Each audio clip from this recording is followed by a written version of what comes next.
Work done to rotate dipole in a uniform electric field. ഇതിൻ്റെയും മുൻഭാഗം വരുന്നത് first യൂണിറ്റിലാണ്. നമ്മളൊരു ഡൈപോൾ ഒരു യൂണിഫോം ഇലക്ട്രിക് ഫീൽഡ് വെച്ചൊരു സംഭവം പഠിച്ചിട്ടുണ്ട് അല്ലേ. യൂണിഫോം ഇലക്ട്രിക് ഫീൽഡ് എന്ന് പറഞ്ഞാൽ ഈക്വലി സ്പേസ്ഡ് പാരലൽ ലൈൻസ്. ഇതാണ് യൂണിഫോം ഇലക്ട്രിക് ഫീൽഡ്. ഈ യൂണിഫോം ഇലക്ട്രിക് ഫീൽഡിനകത്ത് നമ്മളൊരു ഡൈപോൾ വെച്ചു അല്ലേ. ഡൈപോൾ വെച്ച സമയത്ത് നമുക്കറിയാം ഇത് -q, ഇത് +q, അതല്ല ഡൈപോൾ. ഇങ്ങോട്ടേക്കൊരു ഫോഴ്സ് ഉണ്ടായിരുന്നു F=QE, ഇങ്ങോട്ടേക്കൊരു ഫോഴ്സ് ഉണ്ടായിരുന്നു -QE അല്ലേ. ഈ രണ്ട് equal and opposite forces act ചെയ്യുന്നത് 2 ഡിഫറെൻറ്റ് ലൈനിലാണ്.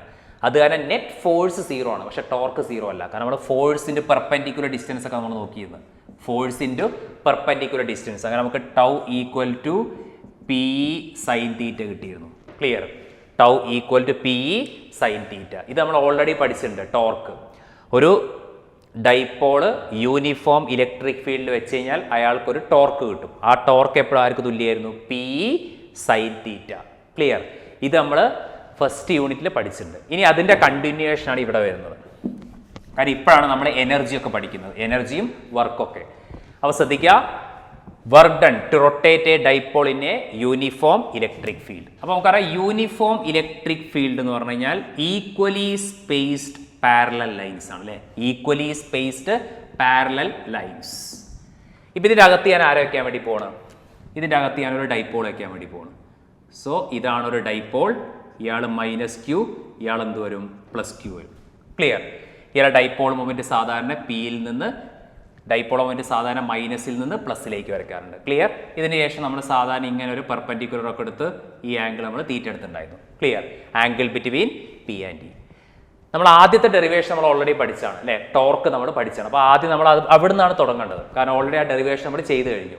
അപ്പോൾ എഴുതേണ്ട എന്താണ്? Torque tau = PE sin θ. നമ്മൾ ഓൾറെഡി പഠിച്ചു. ഒരു ഡൈപോള് യൂണിഫോം ഇലക്ട്രിക് ഫീൽഡ് വെച്ച് കഴിഞ്ഞാൽ ടോർക്ക് ടൗ = PE sin θ.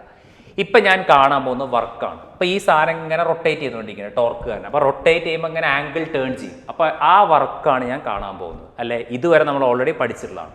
അപ്പോൾ ഈ ചിത്രം വരച്ചിട്ട് ഫസ്റ്റ് ഇത് എഴുതിയാൽ മതി. ടോർക്ക് വി നോ ദാറ്റ് എഴുതിയാൽ മതി. WKT വി നോ ദാറ്റ് എന്ന് നമുക്കറിയാം, ഓൾറെഡി നമ്മൾ പഠിച്ചാണ്. Tau = PE sin θ. ക്ലിയർ? ഇനി ശ്രദ്ധിക്കുക, ഞാൻ എഴുതുന്നത് small work done to rotate the dipole dθ angle. അപ്പോൾ ശ്രദ്ധിക്കുക, സ്മോൾ വർക്ക് ഡൺ ആണ് ഞാൻ കാണാൻ പോകുന്നത്. ശ്രദ്ധിക്കുക, സ്മോൾ വർക്ക് ഡൺ ടു എന്നിട്ട് ടോട്ടലാണ് ഇൻറ്റഗ്രേറ്റ് ചെയ്താൽ മതി. Small work done to rotate the dipole dθ angle, small angle dθ. അപ്പോൾ സ്മോൾ വർക്കാണുള്ള ഫോമുല എന്താണ്? dW = ടൗ × dθ വരില്ലേ. കാരണം നമുക്കറിയാം ഫോഴ്സ് ആണെങ്കിലാണ് എന്ത് സംഭവിക്കുക? Small work done = F × S വരും അല്ലേ. ഫോഴ്സ് ആണെങ്കിൽ small work done = F × ds വരും അല്ലേ, അല്ലെങ്കിൽ F × dr ഒക്കെ വരും, ds വരും. ഇപ്പോൾ ഫോഴ്സിന് പകരം ടോർക്ക് വന്നു, സ്വാഭാവികമായിട്ടും ലീനിയർ ഡിസ്പ്ലേസ്മെന്റ് വരും, ആംഗുലാർ ഡിസ്പ്ലേസ്മെന്റ് വരും. ക്ലിയർ? അപ്പോൾ വർക്ക് കാണാൻ ടോർക്കായ കാരണമാണ് dW = എന്ത് വരിക? Tau dθ. ഫോഴ്സ് × ഡിസ്പ്ലേസ്മെന്റ്, അതേപോലെ തന്നെ ടോർക്ക് × ആംഗുലാർ ഡിസ്പ്ലേസ്മെന്റ്. ക്ലിയർ? കാരണം അവിടെ ടോർക്കാണ്, ഫോഴ്സ് അല്ല. അപ്പോൾ dW = ടൗ dθ അല്ലേ. അപ്പോൾ നമുക്ക് എന്താ എഴുതാം? dW = ടൗ നമുക്ക് ഓൾറെഡി അറിയാം. എന്താണ് ടൗ? PE sin θ. അപ്പോൾ PE sin θ × dθ. ക്ലിയർ? ടോർക്കിന് വരെ ഞാൻ PE sin θ എടുത്തു. അപ്പോൾ ഇതാണ് സ്മോൾ വർക്ക് ഡൺ. ഇനി ഞാൻ കാണുന്നത് ടോട്ടൽ വർക്ക് ഡൺ ആണ്. Total work done to rotate from θ1 to θ2.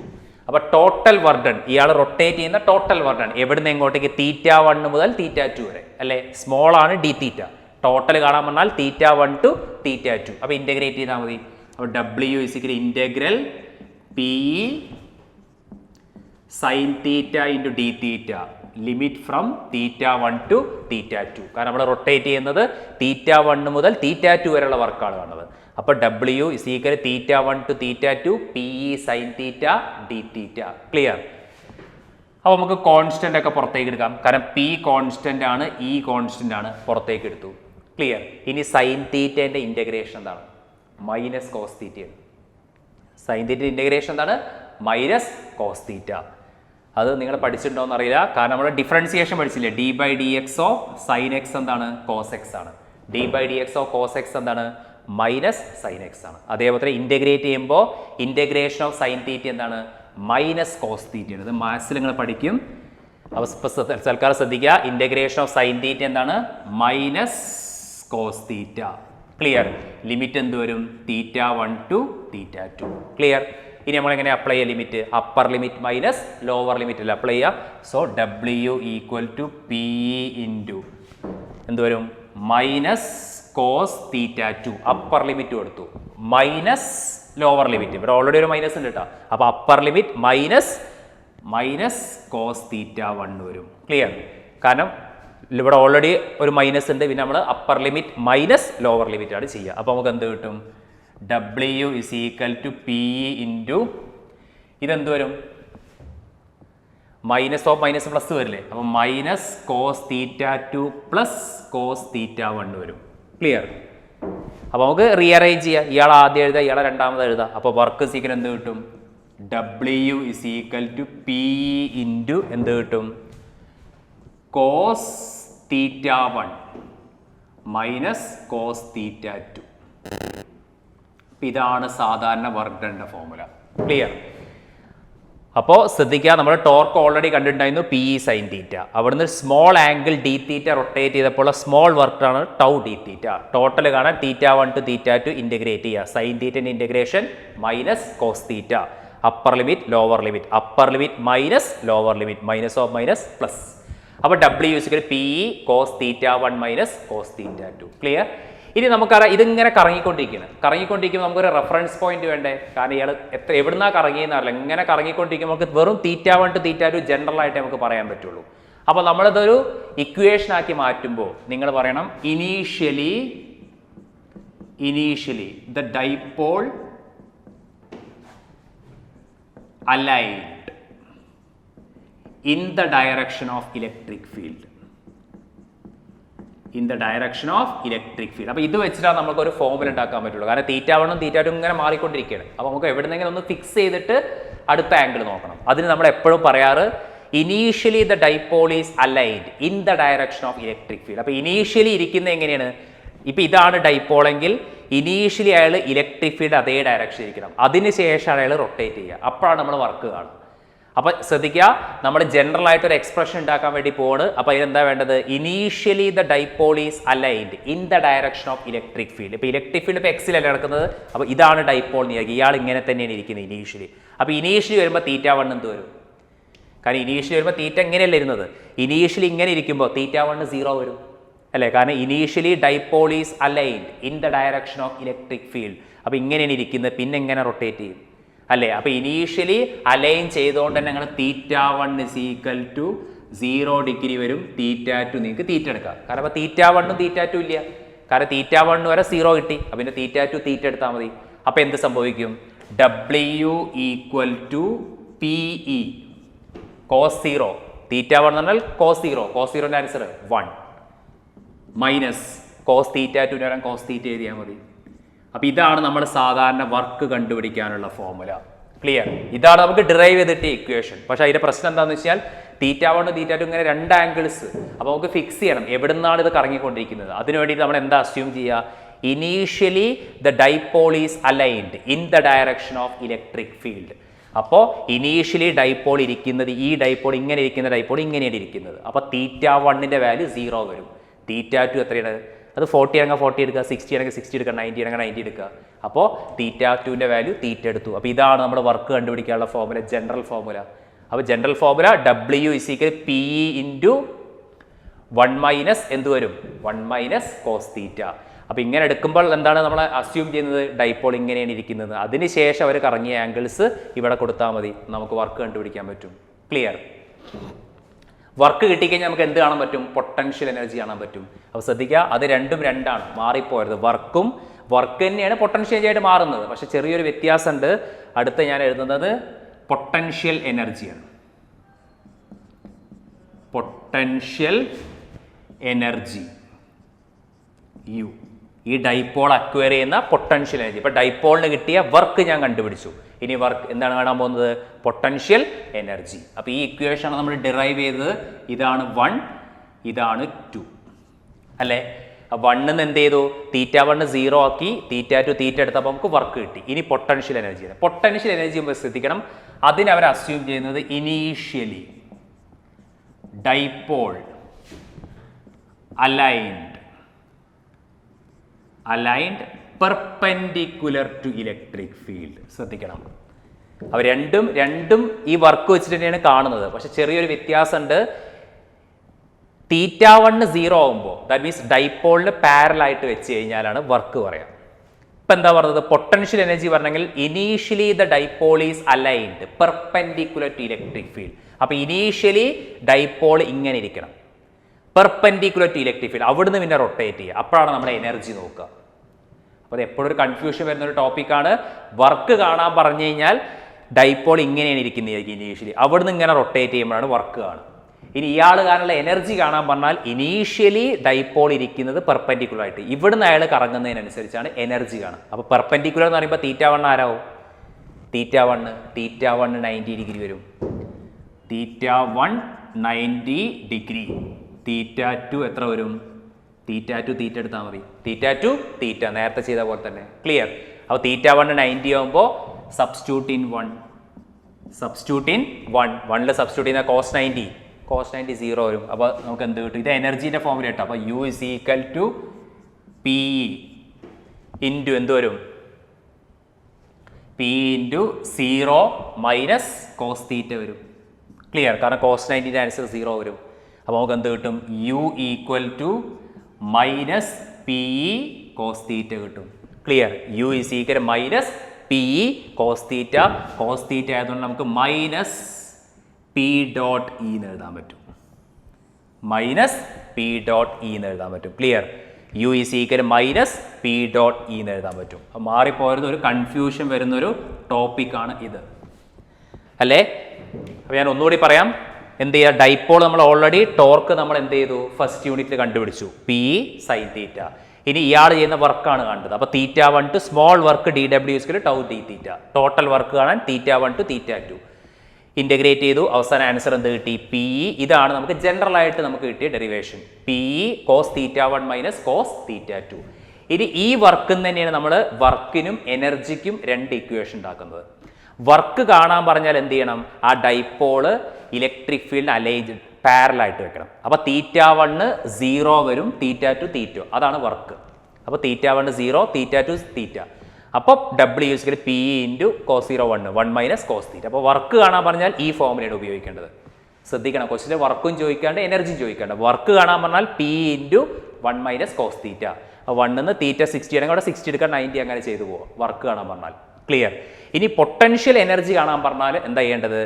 Initially the dipole is aligned perpendicular to electric field. അപ്പോൾ ഇനീഷ്യലി ഡൈപോൾ ഇങ്ങനെ ഇരിക്കുക എന്നാണ് നമ്മൾ അസ്യൂം ചെയ്യുക. അതിനുശേഷമാണ് റൊട്ടേറ്റ് ചെയ്യുക. അപ്പോൾ θ1 90 വരും, θ2 θ, cos 90 0 വരും. അപ്പോൾ എന്ത് കിട്ടി? U = minus PE cos θ. പിന്നെ കോസ് ആയ കാരണം ഡോട്ട് പ്രൊഡക്റ്റിൽ എഴുതി കൂടെ മൈനസ് P ഡോട്ട് E. കാരണം ഇതും വെക്ടർ പക്ഷേ ഇത് സ്കാലറാണ് എനർജി. അപ്പോൾ U = minus PE cos θ. Clear? അപ്പോൾ ടോർക്കിന്റെ ഫോമിൽ അറിഞ്ഞിരിക്കുക PE sin θ ആണ്. Torque PE sin θ, potential energy minus PE cos θ. അങ്ങോട്ടും ഇങ്ങോട്ടും ഒന്നും മാറിപ്പോയത് ഇതിന്റെ ക്വസ്റ്റ്യൻസ് ചോദിക്കാറുണ്ട്. ക്ലിയർ? ഇനി നമ്മൾ ഇതിലൊരു സ്പെഷ്യൽ കേസ് ചെയ്യാൻ പറയുന്നുണ്ട്. ഇപ്പോൾ നമുക്ക് എന്താ കിട്ടിയത്? U = മൈനസ് PE cos θ കിട്ടിയില്ലേ? ഇപ്പം നിങ്ങളൊക്കെ ഇഫ് θ ഈക്വൽ ടു 0 ഡിഗ്രി, ഇതേ ഇക്വേഷൻ ആട്ടെ പറയുന്നത്. ഇക്വേഷൻ 3ൽ ഞാൻ പറയുന്നത്. ഇഫ് θ ഈക്വൽ എന്ത് വരിക? 0 വരിക. അപ്പോൾ θ = 0 വരുമ്പോൾ എന്ത് വരും? cos 0 1 വരും. അപ്പോൾ U എന്ത് കിട്ടും? U = മൈനസ് PE കിട്ടും. ക്ലിയർ? ഇഫ് θ = 0 എന്ന് പറയുമ്പോൾ U എന്ത് വരും? മൈനസ് PE കിട്ടും. ഇനി if θ equal to 90 degree, θ = 90 degree എന്നാൽ cos 90 എത്ര കിട്ടും? 0 കിട്ടും. അപ്പോൾ U 0 കിട്ടും. ക്ലിയർ? ഇനി if θ equal to 180 degree, θ equal to 180 degree, അപ്പോൾ എത്ര കിട്ടും? cos 180ൻ്റെ answer cos 180 minus 1, minus of minus plus. അപ്പോൾ U എന്ത് കിട്ടും? U PE കിട്ടും. ക്ലിയർ? അപ്പോൾ ശ്രദ്ധിക്കുക, ഈ എനർജി നമുക്ക് കിട്ടി. എനർജിയുടെ ജനറൽ എക്സ്പ്രഷൻ എപ്പോഴും എന്താണ്? Minus P E cos theta. ഇനി അതിൽ തന്നെ തീറ്റ 0 ആകുമ്പോൾ നമുക്ക് യു മൈനസ് പി ഇ കിട്ടും. തീറ്റ 90 ആകുമ്പോൾ 0 കിട്ടി. തീറ്റ 180 ആകുമ്പോൾ പി ഇ കിട്ടി. അപ്പോൾ ഇതിനെ നമ്മൾ സ്റ്റേബിൾ ഇക്വിലിബ്രിയം എന്ന് പറയും. Stable equilibrium. ഇതിനെ നമ്മൾ അൺസ്റ്റേബിൾ ഇക്വിലിബ്രിയം എന്ന് പറയും. ശ്രദ്ധിക്കുക, 2 ടേം ഇവിടെ വരും. അതിന് വേണ്ടിയിട്ടാണ് ഞാനിത് പറഞ്ഞത്. തീറ്റ 0 ആകുമ്പോൾ യു ഇസിക്കൽ മൈനസ് പി, ഈ പൊസിഷനെ നമ്മൾ സ്റ്റേബിൾ ഇക്വിലിബ്രിയം എന്ന് പറയും. ഇത് പിന്നെ എനർജി ഇല്ല, എനർജി 0 ആണ്. അടുത്തത് തീറ്റ 180 ഡിഗ്രി വരുമ്പോൾ യു ഇസിക്കൽ പി കിട്ടും. ഇതിനെ നമ്മൾ എന്താ പറയുക? Unstable equilibrium. ക്ലിയർ? അപ്പോൾ ഇമ്പോർട്ടൻറ്റ് ടോപ്പിക്കാണ്. വർക്കിൻ്റെ ഫോർമുല അറിഞ്ഞിരിക്കുക, അത് വെച്ചിട്ട് എനർജീൻ്റെ ഫോർമുല അറിഞ്ഞിരിക്കുക, ആ എനർജി വെച്ചിട്ട് സ്റ്റേബിൾ ഇക്വിലിബ്രിയം, ഇത് പിന്നെ 0 അൺസ്റ്റേബിൾ ഇക്വിലിബ്രിയം അറിഞ്ഞിരിക്കുക. ക്ലിയർ? ശ്രദ്ധിക്കുക, അടുത്ത നമ്മുടെ പൊട്ടൻഷ്യൽ ലാസ്റ്റ് ടോപ്പിക്കാണ്. ദാറ്റ് മീൻസ് നമ്മുടെ യൂണിറ്റിൻ്റെ പേര് എന്താണ്? Electric potential and capacitance. അപ്പോൾ ഇലക്ട്രിക് പൊട്ടൻഷ്യൽ ലാസ്റ്റ് ടോപ്പിക്ക്. അത് കഴിഞ്ഞാൽ പിന്നെ കപ്പാസിറ്റൻസ് മാത്രമേ നമുക്ക് പഠിക്കാനുള്ളൂ. അപ്പോൾ ഞാൻ ഇലക്ട്രിക് പൊട്ടൻഷ്യലിൻ്റെ ലാസ്റ്റ് ടോപ്പിക്ക് കഴിഞ്ഞാൽ ഇതുവരെ എടുത്ത ന്യൂമറിക്കൽസ് ചെയ്യും. അതിനുശേഷമാണ് നമ്മൾ കപ്പാസിറ്ററിലേക്ക് കടക്കുക. ക്ലിയർ? അപ്പോൾ ഞാൻ ലാസ്റ്റ് തിയറി പാർട്ടാണ് ഇലക്ട്രിക് പൊട്ടൻഷ്യലിൻ്റെ. അപ്പോൾ ഇ ക്യൂ പൊട്ടൻഷ്യൽ സർഫേസ് ആണ്. അപ്പോൾ അടുത്ത് എഴുതേണ്ടത് ഇ ക്യൂ പൊട്ടൻഷ്യൽ സർഫേസ്. ഞാൻ അതിൻ്റെ ഡെഫിനേഷൻ എഴുതാം. Any surface that has same electric potential. So any surface that has same electric potential at any point. Any point. അപ്പോൾ ഇ ക്യൂ പൊട്ടൻഷ്യൽ സർഫേസ് എന്താണെന്ന് വെച്ച് കഴിഞ്ഞാൽ any surface that has same electric potential at everywhere എന്ന് എഴുതിയാൽ മതി. Same electric potential at everywhere. അപ്പം നിങ്ങളൊരു surface എടുത്ത് നോക്കി. ഇപ്പോൾ ഇതാണ് നിങ്ങളെടുത്തൊരു ഗിവൺ സർഫേസ് നോക്കി. ഈ ഗിവൺ സർഫേസിൽ ഏത് പോയിന്റിലെയും ഇലക്ട്രിക് പൊട്ടൻഷ്യൽ സെയിം ആവും. അപ്പോൾ നിങ്ങൾക്ക് ഏത് ഷേപ്പുള്ള ഒരു സർഫേസ് കൺസിഡർ ചെയ്താലും ഏത് പോയിന്റിൽ നോക്കിയാലും അവിടുത്തെ പൊട്ടൻഷ്യൽ സെയിം. അപ്പോൾ അത്തരം സർഫേസിനെ നമ്മൾ എന്താ പറയുക? ഇ ക്യൂ പൊട്ടൻഷ്യൽ സർഫേസ് എന്ന് പറയാം. ക്ലിയർ? അപ്പോൾ ഇ ക്യൂ പൊട്ടൻഷ്യൽ സർഫേസിന്റെ മീനിങ് എന്താ വെച്ചാൽ any surface that has same electric potential at every point. ഇപ്പോൾ ഇതാണ് ഒരു സർഫേസ് എടുത്തെങ്കിൽ ഇവിടെ ഞാനൊരു പോയിന്റ് എടുത്ത്, ഇവിടെ ഒരു പോയിന്റ്, ഇവിടെ ഒരു പോയിന്റ്, എല്ലാ പോയിന്റിലും ഞാൻ നോക്കിയാലും ഇവിടത്തേക്ക് ഇലക്ട്രിക് പൊട്ടൻഷ്യൽ ആരാണ്? സെയിം. ഇവിടുത്തെ അതേ പൊട്ടൻഷ്യലിന് ഇവിടെ, ഇവിടുത്തെ അതേ പൊട്ടൻഷ്യലിന് ഇവിടെ, ഇവിടുത്തെ എല്ലാ പോയിന്റിലെ പൊട്ടൻഷ്യലും സെയിം. അങ്ങനെയുള്ള ഒരു സർഫേസ് നമ്മൾ എന്താ പറയുക? E Q potential surface. Clear? അപ്പോൾ ഇയാളെ കുറച്ച് ക്യാരക്ടറിസ്റ്റിക്സ് ഉണ്ട്. ഈ ഇ ക്യൂ പൊട്ടൻഷ്യൽ സർഫേസിൻ്റെ കുറച്ച് ക്യാരക്ടറിസ്റ്റിക്സ് ഒരു 4 ഉണ്ട്. അത് നിർബന്ധമായിട്ട് പഠിക്കണം. ഫസ്റ്റ് വൺ എന്താ വെച്ചാൽ work done to move a charge in an EQ potential surface. EQ potential surface equal to 0. അപ്പോൾ ആദ്യത്തെ റിസൾട്ട് പറഞ്ഞു EQ potential surfaceന്റെ ക്യാരക്ടറിസ്റ്റിക്സ് ആണ്. നമ്മൾ ഇലക്ട്രിക് ഫീൽഡ് ലൈൻസ് പഠിച്ചിട്ടുണ്ടായിരുന്നില്ലേ ഫസ്റ്റ് യൂണിറ്റിൽ? ഇലക്ട്രിക് ഫീൽഡ് ലൈൻസ് ഉണ്ട്, പ്ലസ് ചാർജിൻ്റെയും ഡൈപോളിൻ്റെയും നമ്മൾ വരച്ചിട്ടുണ്ടായിരുന്നു. അതേപോലെ പൊട്ടൻഷ്യലിന് വരുന്ന ഒരു ടേമാണ് ഇ ക്യൂ പൊട്ടൻഷ്യൽ സർഫേസ്. അപ്പോൾ അതിൻ്റെ ക്യാരക്ടറിസ്റ്റിക്സ് എന്താണെന്ന് വെച്ചാൽ ഫസ്റ്റ് വൺ എന്താ പറയുന്നത്? Work done to move a charge in an E Q potential surface equal to 0. അപ്പോൾ നിങ്ങൾ ഇ ക്യൂ പൊട്ടൻഷ്യൽ സർഫേസ്, ഇപ്പോൾ ഇതാണ് ഇ ക്യൂ, ഇതൊരു ഇ ക്യൂ പൊട്ടൻഷ്യൽ സർഫേസ് ആണെന്ന് വിചാരിക്കുക. ഇവിടെ ഒരു ചാർജ് ഉണ്ട് വിചാരിക്കുക, എ എന്ന് പറഞ്ഞൊരു പോയിന്റ് നിങ്ങൾക്ക് ബിയിലേക്ക് കൊണ്ടുപോകണം, അല്ലെ എയിൽ നിന്ന് ബിയിലേക്ക് നിങ്ങൾക്ക് കൊണ്ടുപോകണം ഒരു ചാർജിനെ. ഇപ്പോൾ ക്യൂ എന്നുള്ളൊരു ചാർജ് നിങ്ങൾക്ക് എ നിന്ന് ബിയിലേക്ക് കൊണ്ടുപോകണം എന്ന് വിചാരിക്കുക. ആ വർക്ക് എപ്പോഴും ആരാവും എന്ന് പറഞ്ഞത്? 0 ആയിരിക്കും. Work done to move a charge in an E Q potential surface equal to 0. അതിൻ്റെ കാരണം നമുക്കറിയാം. വർക്കിൻ്റെ ഫോർമുല അല്ലെങ്കിൽ വിൻ്റെ ഫോർമുല എന്താണ്? പൊട്ടൻഷ്യൽ ഡിഫറൻസ് നമ്മളെങ്ങനെയാണ്? ഇപ്പോൾ വി എ ബി നമ്മളെങ്ങനെയാണ്? V A B is equal W by Q അല്ലേ വരിക? Potential difference between A and B എന്ന് പറഞ്ഞാൽ V A B is equal W by Q. അപ്പോൾ ഡബ്ല്യു എന്ത് വരും? V A B into Q വരില്ലേ? V A B into Q. എന്താണ് V A B എന്ന് പറഞ്ഞാൽ? V A minus V B into Q എന്നല്ല അർത്ഥം. ശരിയാണോ? അത് ശ്രദ്ധിക്കുക. എ എന്ന് പറഞ്ഞ പോയിന്റിൽ നിന്ന് ബി എന്ന് പറഞ്ഞ പോയിന്റിലേക്ക് ഞാൻ മൂവ് ചെയ്യുന്ന ഒരു ചാർജ് ക്യൂ. അപ്പോൾ പൊട്ടൻഷ്യൽ വി എ ബി എന്ന് പറഞ്ഞാൽ potential difference between A and B equal to W by Q. അപ്പോൾ W is equal V A B കേട്ടോ. W is equal V A B into Q വരും. Clear? V A ബിക്ക് വരെ V A minus V B into Q. എന്താണ് V A minus V B എന്ന് പറഞ്ഞാൽ? Potential difference. ഇവിടെ potential difference ഉണ്ടോ? ഇല്ല. കാരണം ഇത് എന്ത് സർഫേസ് ആണ്? EQ പൊട്ടൻഷ്യൽ സർഫേസ് എന്ന് പറഞ്ഞാൽ ഇവിടുത്തെ പൊട്ടൻഷ്യലും സെയിം ആണ്. അപ്പോൾ അവർക്കിടയിൽ പൊട്ടൻഷ്യൽ ഡിഫറൻസ് ഉണ്ടോ? ഇല്ല. Potential difference 0. ദാറ്റ് മീൻസ് ഈ ടേം 0 ആയി. ഈ ടേം 0 ആയാൽ ആര് 0 ആവും? വർക്ക് 0 ആവും. ക്ലിയർ? അപ്പോൾ ഇതാണ് ഫസ്റ്റ് പ്രോപ്പർട്ടി. മനസ്സിലായോ? അപ്പോൾ ഫസ്റ്റ് പ്രോപ്പർട്ടി പറയുന്നത് എന്താ വെച്ചാൽ work done to move a charge in an EQ potential surface equal to 0. അത് പഠിച്ചാൽ മതി. ഇനി അറിയണമെന്നുണ്ടെങ്കിൽ അതൊന്ന് താഴെ ജസ്റ്റ് എഴുതി വെച്ചാൽ മതി. So work done to move a charge in an EQ potential surface equal to 0. ഇനി ഇയാളെ രണ്ടാമത്തെ ക്യാരക്ടർ എന്താ വെച്ചാൽ electric field is perpendicular to EQ potential surface. രണ്ടാമത്തെ ക്യാരക്ടർ പറയുന്നത് വെച്ചാൽ ഇലക്ട്രിക് ഫീൽഡിലെ ഇലക്ട്രിക് ഫീൽഡ് നിങ്ങൾ EQ പൊട്ടൻഷ്യൽ സർഫേസിൽ വരച്ചാൽ അയാൾ എപ്പോഴും പെർപെൻഡിക്കുലർ അല്ലെങ്കിൽ നോർമൽ ആയിരിക്കും. അപ്പോൾ electric field is perpendicular to EQ potential surface. അപ്പോൾ EQ പൊട്ടൻഷ്യൽ സർഫേസിൽ ഇലക്ട്രിക് ഫീൽഡ് നിങ്ങൾ വരച്ചു കഴിഞ്ഞാൽ ആ സർഫേസിൽ പെർപെൻഡിക്കുലർ ആയിട്ടേ കിട്ടുള്ളൂ. അതും നമുക്ക് ഈ വർക്ക് വെച്ച് പറയാൻ പറ്റും. കാരണം വർക്കിന്റെ ഫോർമുല നിങ്ങൾ പഠിച്ചിട്ടുണ്ടാവും. വർക്ക് WC എന്താണ്? FS cos θ നമ്മൾ പഠിച്ചില്ലേ? സാധാരണ വർക്കിന്റെ ഫോർമുല WC FS cos θ. ആ വർക്ക് 0 ആണ് നമുക്കറിയാം. EQ പൊട്ടൻഷ്യൽ സർഫേസിലെ വർക്ക് 0 ആണ്. വർക്ക് 0 ആണെങ്കിൽ തീറ്റ എന്ത് വരണം? തീറ്റ 90 വരണം. 90 എന്നാൽ പെർപെൻഡിക്കുലർ ആയിരിക്കണം അല്ലേ? ആ ഫോഴ്സും ഡിസ്പ്ലേസ്മെന്റും പെർപെൻഡിക്കുലർ. അപ്പോൾ ഫോഴ്സിന് വരെ ഇലക്ട്രിക് ഫീൽഡ് എടുത്താൽ ഇലക്ട്രിക് ഫീൽഡും പെർപെൻഡിക്കുലർ ആയിട്ട് വരണം. അപ്പോഴേ വർക്ക് 0 കിട്ടുള്ളൂ. ക്ലിയർ? അപ്പോൾ റിസൾട്ട് പഠിച്ചാൽ മതി. Electric field is always perpendicular to EQ potential surface. അങ്ങനെ പെർപെൻഡിക്കുലർ ആയാലേ വർക്ക് 0 കിട്ടുള്ളൂ. വർക്ക് 0 നമ്മൾ ഓൾറെഡി പ്രൂവ് ചെയ്ത് കഴിഞ്ഞു. ക്ലിയർ? ഇനി ഇയാളെ മൂന്നാമത്തെ ക്യാരക്ടറിസ്റ്റിക്സ് എന്താണെന്ന് വെച്ചാൽ 2EQ potential surface. 2EQ potential surface never cross each other. നമ്മൾ ഓൾറെഡി പഠിച്ചത് ഇലക്ട്രിക് ഫീൽഡ് ലൈൻസ്, രണ്ട് ഇലക്ട്രിക് ഫീൽഡ് ലൈൻസ് പരസ്പരം ഇന്റർസെക്ട് ചെയ്യോ? ഇല്ല. അതേപോലെ തന്നെ 2EQ potential surface never cross each other. അപ്പോൾ EQ പൊട്ടൻഷ്യൽ സർഫേസുകൾ പരസ്പരം എന്ത് ചെയ്യൂല? ഒരിക്കലും ഇന്റർസെക്ട് ചെയ്യൂല. Never cross. അപ്പോൾ അതാണ് മൂന്നാമത്തെ characteristic. 2EQ potential surface never cross. നമ്മുടെ ഇലക്ട്രിക് ഫീൽഡ് ലൈൻസ് പഠിച്ച പോലെ തന്നെ. ഇനി നാലാമത്തെ ലാസ്റ്റ് പ്രോപ്പർട്ടി എന്താണെന്ന് വെച്ചാൽ EQ potential surface are closer in the region of strong electric field. അപ്പോൾ ഈ EQ പൊട്ടൻഷ്യൽ സർഫേസ് ഒക്കെ വളരെ ക്ലോസർ ആയിട്ട് വരും. ക്ലോസറിന് അടുത്ത് നമ്മൾ ഈ EQ പൊട്ടൻഷ്യൽ സർഫേസ് വരയ്ക്കുന്നുണ്ട്.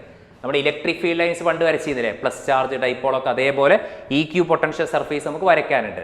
അപ്പോൾ EQ potential surface are closer, വളരെ അടുത്ത് വരും സ്ട്രോങ്ങർ ഇലക്ട്രിക് ഫീൽഡ്. അപ്പോൾ സ്ട്രോങ്ങർ ഇലക്ട്രിക് ഫീൽഡുള്ള റീജിയനിലെ ആ EQ പൊട്ടൻഷ്യൽ സർഫേസ് ഒക്കെ അടുത്ത് വരും. നമ്മൾ പഠിച്ചിട്ട് ഫീൽഡ് ലൈൻസ് ഒക്കെ വളരെ അടുത്ത് വരുന്നത്. അതേപോലെ EQ potential surface are closer in the region of stronger electric field than weaker. വീക്കറിൽ അവർ വളരെ അകലെയായിരിക്കും, പക്ഷേ സ്ട്രോങ്ങർ ഇലക്ട്രിക് ഫീൽഡ് അവർ വളരെ അടുത്ത് വരും. ക്ലിയർ? അപ്പോൾ ഇത്രയാണ് പഠിച്ചിരിക്കേണ്ടത്. ആരെക്കുറിച്ച്? EQ potential surface. അപ്പോൾ ഫസ്റ്റ് പോയിന്റ് എന്താണ്? എനി സർഫേസ് ദാറ്റ് ഹാസ്, ഇതാണ് അതിൻ്റെ ഡെഫിനേഷൻ. ഏത് സർഫേസ് എടുത്താലും അവിടുത്തെ ഇലക്ട്രിക് പൊട്ടൻഷ്യൽ സെയിം ആയിരിക്കണം. അങ്ങനത്തെ സർഫേസ് നമ്മൾ എന്താ പറയുക? EQ potential surface. പിന്നെ ഒരു ചാർജ് മൂവ് ചെയ്യാൻ ആവശ്യമായ വർക്ക് എപ്പോഴും 0 ആയി. കാരണം പൊട്ടൻഷ്യൽ ഡിഫറൻസ് 0 ആയ വർക്ക് 0 ആയി. പിന്നെ ഇലക്ട്രിക് ഫീൽഡ് എപ്പോഴും EQ പൊട്ടൻഷ്യൽ സർഫേസിന് പെർപെൻഡിക്കുലർ ആയിരിക്കും. അടുത്ത പോയിന്റ് എന്താണ്? രണ്ട് EQ പൊട്ടൻഷ്യൽ സർഫേസ് ക്രോസ് ചെയ്യൂല. അടുത്തത് EQ പൊട്ടൻഷ്യൽ സർഫേസ് ക്ലോസർ ആയിരിക്കും. എവിടെ? Region of stronger electric field. Clear? ഇനി ഞാൻ EQ പൊട്ടൻഷ്യൽ സർഫേസ് ആണ് വരയ്ക്കാൻ പോകുന്നത്. EQ പൊട്ടൻഷ്യൽ സർഫേസ് ആണ് ഞാൻ വരയ്ക്കാൻ പോകുന്നത്. ആദ്യം ഒരു +Q എന്നുള്ളൊരു ചാർജാണ് വിചാരിക്കുക. +Q എന്നുള്ളൊരു ചാർജ് ഒരു ഐസൊലേറ്റഡ് ചാർജ് ആണ് അല്ലേ? സിംഗിൾ ചാർജ് എന്ന് എഴുതിയാൽ മതി. സിംഗിൾ ചാർജ്, ഒരു ഐസൊലേറ്റഡ് ആയിട്ടുള്ള സിംഗിൾ ചാർജ് അല്ലേ? നമ്മൾ ഓൾറെഡി ഇയാളെ electric field electric field lines നമ്മൾ വരച്ചിട്ടുണ്ട്. ഓർമ്മ ഉണ്ടോ? ഇലക്ട്രിക് ഫീൽഡ് ലൈൻസ് ഇപ്പോൾ ഞാൻ എടുത്തിട്ടുള്ളത് ഒരു +Q, ഒരു ഐസൊലേറ്റഡ് ചാർജ് ആണ് +Q. ഇയാളെ ഇലക്ട്രിക് ഫീൽഡ് ലൈൻസ് നമ്മൾ പണ്ട് വരച്ചിട്ടുണ്ട്. ഓർമ്മ ഉണ്ടോ? എന്താ വരച്ചത്? ഇവിടുന്ന് ഇങ്ങനെ ലൈൻസ് വരച്ചിട്ടില്ലേ എല്ലാ ഡയറക്ഷനിലും? അത് ഇലക്ട്രിക് ഫീൽഡ് ലൈൻസ്. പക്ഷേ ഇപ്പം ഞാൻ വരയ്ക്കാൻ പോകുന്നത് എന്താണ്? EQ potential surface. EQ potential surface എന്നാൽ ജസ്റ്റ് കോൺസെൻട്രിക് സർക്കിൾസ് വരച്ചാൽ മതി. ജസ്റ്റ് എന്ത് ചെയ്യുക? കോൺസെൻട്രിക് സർക്കിൾസ് വരയ്ക്കുക. ക്ലിയർ? Concentric circles. ഇതാണ് ഇക്യു പൊട്ടൻഷ്യൽ സർഫേസ് എന്ന് പറഞ്ഞാൽ. അപ്പോൾ ഒരു ഐസൊലേറ്റഡ് ആയിട്ടുള്ള പോസിറ്റീവ് ചാർജോ നെഗറ്റീവ് ചാർജോ വരയ്ക്കാൻ പറഞ്ഞാൽ അതിന് ചുറ്റും കോൺസെൻട്രിക് ആയിട്ടുള്ള സർക്കിൾസ് കാണിക്കുക. ഇതാണ് ഇക്യു പൊട്ടൻഷ്യൽ സർഫേസിന്റെ റെപ്രസെന്റേഷൻ. പക്ഷേ NCERT ബുക്കിൽ ചിലപ്പോൾ അവർ ഇങ്ങനെയും വരച്ചിട്ടുണ്ട്, ഇങ്ങനെ കാണിച്ചിട്ടുണ്ട്, ഇങ്ങനെ ആരോ മാർക്ക് കാണിച്ചിട്ടുണ്ട്. ഈ ആരോ മാർക്കൊക്കെ ഈ ലൈനൊന്നും മാറിപ്പോയി. ഇതൊക്കെ ഇലക്ട്രിക് ഫീൽഡ് ലൈൻസ് ആണ്. ഒരേ സമയത്തിന് ഇലക്ട്രിക് ഫീൽഡ് ലൈൻസും ഇക്യു പൊട്ടൻഷ്യൽ അവർ കാണിച്ചിട്ടുണ്ട്. അപ്പോൾ കൺഫ്യൂഷൻ വേണ്ട. ഇലക്ട്രിക് ഫീൽഡ് ലൈൻസ് വരയ്ക്കാൻ പറഞ്ഞാൽ ഈ ക്ലോസ്ഡ് ലൂപ്പ് ഒന്നും വരയ്ക്കേണ്ട ആവശ്യമില്ല, ഒക്കെ ലൈൻസ് കാണിച്ചാൽ മതി. ഇപ്പം ഈ ചിത്രത്തിൽ ഈ ഗ്രീനിൽ കാണിച്ചുള്ള കോൺസെൻട്രിക് സർക്കിൾസ് ഒക്കെ ഇക്യു പൊട്ടൻഷ്യൽ സർഫേസ് ആണ്. ഈ വരച്ചിട്ടുള്ള ലൈനൊക്കെ ആണ് ഇലക്ട്രിക് ഫീൽഡ് ലൈൻസ് ആണ്. രണ്ടും ഒരുമിച്ച് വരച്ചു എന്നുള്ളൂ. ക്ലിയർ? ഇനിയിപ്പോൾ ഈ സർക്കിൾ മാത്രം വരച്ചാലും കറക്റ്റാണ്. ഇനി അടുത്തത് ഒരു ഡൈപോൾ. ഡൈപോൾ എന്ന് പറഞ്ഞാൽ ഒരു പ്ലസ് ചാർജും വേണം മൈനസ് ചാർജും വേണം. ഇവിടെ ഒരു പ്ലസ് ക്യൂ, ഇവിടെ ആരാണ്? ഒരു മൈനസ് ക്യൂ. ക്ലിയർ? ഇതിന് നമ്മൾ സാധനം എന്താ പറയുക? ഒരു ഇലക്ട്രിക് ഡൈപോൾ. ഇതിൻ്റെ ഇലക്ട്രിക് ഫീൽഡ് ലൈൻസ് ഒക്കെ നമ്മൾ വരച്ചിട്ടുണ്ടായിരുന്നു. എങ്ങനെ വരച്ചിട്ടുണ്ടായിരുന്നു? പ്ലസിൽ നിന്ന് മൈനസിലേക്ക് വരച്ചിട്ടുണ്ടായിരുന്നില്ലേ? പക്ഷെ നമുക്കിപ്പോൾ വരയ്ക്കേണ്ട എന്താണ്? ഇക്യു പൊട്ടൻഷ്യൽ സർഫേസ് ആണ്. അതെപ്പോഴും എന്തായിരിക്കും? കോൺസെൻട്രിക് സർക്കിൾസ് വരും. പക്ഷേ ഇവർ ഭയങ്കര സ്ട്രോങ്ങർ ആയിരിക്കും ഇവിടെ. കാര്യം ഈ പ്ലസും മൈനസും തമ്മിൽ ഭയങ്കര അട്രാക്ഷൻ ഉണ്ടാവും. കാരണം പ്ലസും മൈനസും തമ്മിൽ ഒരു അട്രാക്റ്റീവ് ഫോഴ്സ് ഉണ്ടാവില്ലേ? അപ്പോൾ എവിടെയായിരിക്കും ഇലക്ട്രിക് ഫീൽഡ് സ്ട്രോങ്ങർ? ഇവിടെ ഇലക്ട്രിക് ഫീൽഡ് സ്ട്രോങ്ങർ ആയിരിക്കും, ഇവിടെയൊക്കെ വീക്കും ആയിരിക്കും അല്ലേ? കാരണം ഇവർ തമ്മിലാണ് അട്രാക്ഷൻ. അപ്പോൾ ഇവിടെ സ്ട്രോങ്ങറും ഇവിടെ വീക്കറും വരും. അപ്പോൾ സ്ട്രോങ്ങർ വരുന്ന റീജിയൽ എന്ത് ചെയ്താൽ മതി? നമ്മൾ കോൺസെൻട്രിക് സർക്കിൾസ് വരയ്ക്കും. ഇങ്ങനെയാണ് വരയ്ക്കുക. മനസ്സിലാവുന്നുണ്ടോ? ഇങ്ങനെ വരയ്ക്കും. ഇങ്ങനെ വരയ്ക്കാനുള്ള കാരണം വെച്ചാൽ ഇവിടെ ഇങ്ങനെ വിടുത്ത് കൂടി വരും. ഇവിടെ വിടുത്ത് കൂടാനുള്ള കാരണം ഇവിടെയൊക്കെ വീക്കർ റീജിയനാണ്. ഇവിടെയാണ് സ്ട്രോങ്ങർ ആകുമ്പോൾ ഈ ഇക്യു പൊട്ടൻഷ്യൽ സർഫേസ് വളരെ അടുത്ത് വരും. അപ്പോൾ ഇങ്ങനെയാണ് നമ്മൾ സാധാരണ വരയ്ക്കാറ്. ക്ലിയർ? ശ്രദ്ധിക്കുക, ഇങ്ങനെ വരച്ചാൽ മതി ഇക്യു പൊട്ടൻഷ്യൽ സർഫേസ്. ഇവിടെയൊക്കെ എന്താണെന്ന് വെച്ചാൽ ഞങ്ങൾ വളരെ അടുത്തടുത്ത് വരയ്ക്കുക. ഇവിടെ വരയ്ക്കുമ്പോൾ വളരെ അടുത്ത് കാണിക്കുക അല്ലേ? ഇവിടെയൊക്കെ വളരെ അടുത്ത് കാണിക്കുക, ഇങ്ങോട്ടേക്ക് വളരെ അകലെ വരയ്ക്കുക. ക്ലിയർ? അതിന് കാരണം എന്താ വെച്ചാൽ പ്ലസും മൈനസും ഇവിടെ ഭയങ്കര സ്ട്രോങ്ങർ റീജിയൻ ചെയ്യാൻ പറഞ്ഞാൽ അവരെന്തായിരിക്കും? ക്ലോസർ ആയിരിക്കും ഈ ക്യൂ. അപ്പോൾ കോൺസെൻട്രിക് സർക്കിൾസ് തന്നെ ചെറിയൊരു ഷേപ്പിൽ വ്യത്യാസം വരും. ഇവിടെ വീക്കറായ കാരണം വൈഡായിട്ട് പോകും, ഇവിടെ വളരെ അടുത്ത് വരും. ക്ലിയർ? ഇതാണ് ഒരു ഡൈപോളിന്റെ ഇക്യു പൊട്ടൻഷ്യൽ സർഫേസ്. ക്ലിയർ? ഇനി ഇയാൾ ഇലക്ട്രിക് ഫീൽഡ് ലൈൻസുകൾ എങ്ങനെയാണ് വരയ്ക്കുക? ഇലക്ട്രിക് ഫീൽഡ് ലൈൻസ് ജസ്റ്റ് ഇങ്ങനെയാണ് വരയ്ക്കാറ്. നമ്മൾ ഓൾറെഡി വരച്ചിട്ടുണ്ട്. പ്ലസിൽ നിന്ന് മൈനസിലേക്ക് നമ്മൾ വരയ്ക്കാറുണ്ട്. ക്ലിയർ? അത് ഇലക്ട്രിക് ഫീൽഡ് ലൈൻസ് ആണ്. ഇതൊക്കെ ഇക്യു പൊട്ടൻഷ്യൽ സർഫേസ് ആണ്. ക്ലിയർ? ഇനി രണ്ട് ലൈക്ക് ചാർജസ് വെച്ചാലോ? അടുത്ത എക്സാമ്പിൾ ഇതിപ്പോൾ സിംഗിൾ ചാർജിന് ഇത് വരയ്ക്കുക, ഡൈപോളിന് ഇത് വരയ്ക്കുക. അടുത്തത് ലൈക്ക് ചാർജസ് വെച്ച് കഴിഞ്ഞാൽ ലൈക്ക് ചാർജ് എന്ന് പറഞ്ഞതാണ് രണ്ട് പ്ലസ്. ഇത് പ്ലസ് ക്യൂ എന്ന് വിചാരിക്കുക, അടുത്തതും പ്ലസ് ക്യൂ അല്ലേ? ഒരു പ്ലസ് ക്യൂ, അടുത്തതും പ്ലസ് ക്യൂ. ക്ലിയർ? അപ്പോൾ എന്താ സംഭവിക്കുക? പ്ലസ് ക്യൂ വരുമ്പോൾ ഒരു സ്വാഭാവികമായിട്ട് എന്ത് ചെയ്യും? അട്രാക്റ്റീവ് റിപ്പൽ ചെയ്യും. അപ്പോൾ റിപ്പൽ ചെയ്യുമ്പോൾ ഒരു റിപ്പൽഷൻ ആയിരിക്കും. അപ്പോൾ എന്ത് സംഭവിക്കും വെച്ചാൽ നേരെ തിരിച്ചു വരും. ഈ ഒരു സംഭവം ഇങ്ങനെ വരും. ഇവർ റിപ്പൽ ചെയ്തുകൊണ്ടിരിക്കണം. അപ്പോൾ ഇവിടെ എന്ത് ചെയ്യും? ഇവിടെ സ്ട്രോങ്ങർ ആയിട്ട് വരും.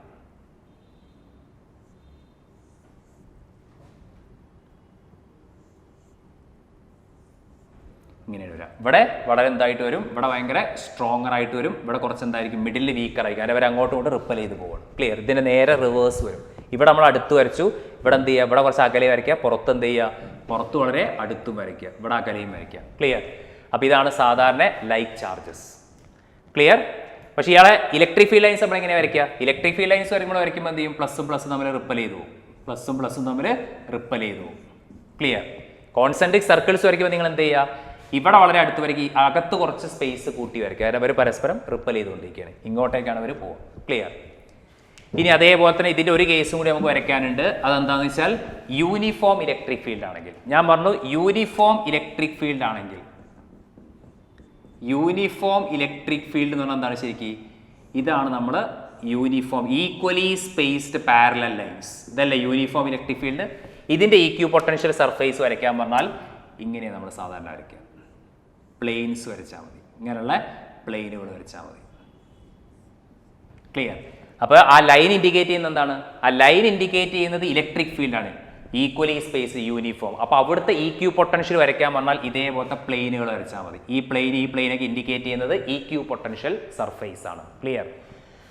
അപ്പോൾ ശ്രദ്ധിക്കുക, ഇത് ചിത്രങ്ങൾ വരച്ചിട്ടാൽ മതി. സിംഗിൾ ചാർജ്, ഒരു ഡൈപോള്, പിന്നെ പ്ലസും വെച്ചിട്ട് ഇതേപോലെ തന്നെ വരയ്ക്കുക. മിഡിലിൽ വൈഡാക്കി വരയ്ക്കുക, പുറത്തൊക്കെ അടുത്താക്കി വരയ്ക്കുക.